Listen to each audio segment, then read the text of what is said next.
Assalamualaikum warahmatullahi wabarakatuh. Adik-adik, perkenalkan saya Erli Winarni yang akan menjadi pemateri pada materi kali ini. Sebelum itu, pasti adik-adik merasa heran karena pemberian materi kali ini berbeda dari pertemuan-pertemuan sebelumnya. Nah, pada pertemuan kali ini, kalian akan menerima materi melalui video pembelajaran yang telah saya buat.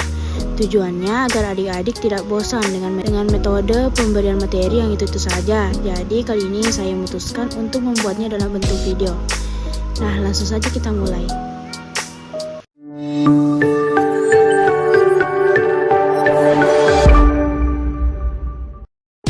Materi yang akan saya bawakan kali ini adalah tentang rokok.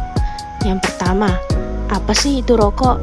Jadi, rokok adalah lintingan atau gulungan tembakau yang digulung atau dibungkus dengan kertas, daun, atau kulit jagung sebesar kelingking dengan panjang 8-10 cm. Biasanya dihisap seseorang setelah dibakar ujungnya.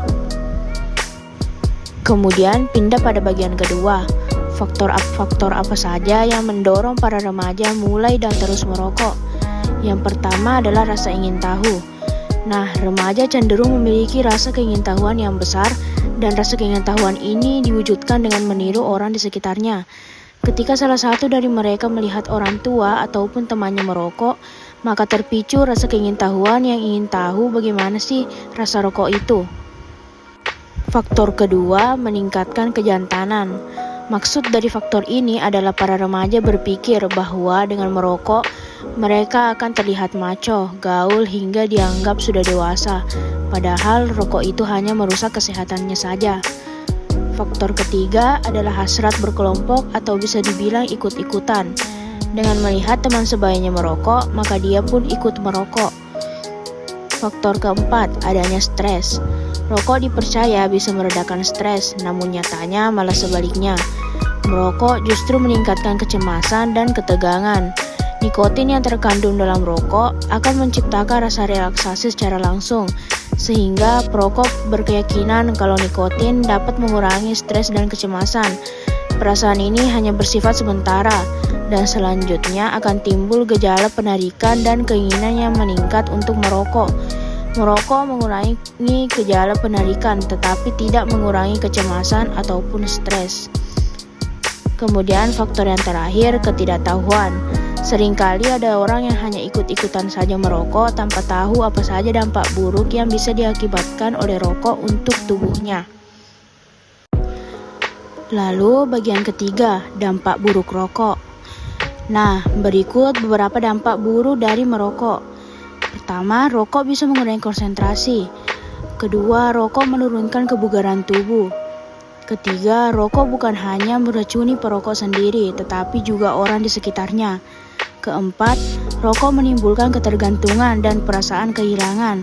Kelima, rokok memboroskan. Keenam, rokok bisa menyulut kebakaran. Dan yang terakhir, ketujuh, rokok dapat menimbulkan penyakit. Pindah pada bagian terakhir. Bagian keempat, bagaimana cara remaja menghentikan kebiasaan merokok? Yang pertama, yakin dan optimis bahwa kita bisa berhenti merokok. Yang kedua, tanamkan rasa benci pada rokok. Yang ketiga, menjaga makanan sehari-hari. Sebagian perokok aktif sering merasa kurang berselera untuk makan, karena nikotin yang terkandung dalam rokok dapat mengurangi sensitivitas indera perasa dan penciuman. Penelitian menunjukkan bahwa makanan sehat seperti sayur dan buah-buahan dapat mengurangi hasrat untuk kembali merokok. Tak hanya itu, makanan sehat juga dapat memenuhi kebutuhan nutrisi tubuh, sekaligus mengembalikan selera makan yang berkurang akibat merokok. Lalu yang keempat, jika ada keinginan merokok, maka alihkanlah perhatian. Saat sedang berusaha berhenti merokok, sebisa mungkin hindari faktor atau kebiasaan yang dapat membuat kita kembali merokok, seperti minum kopi atau berkumpul dengan sesama perokok.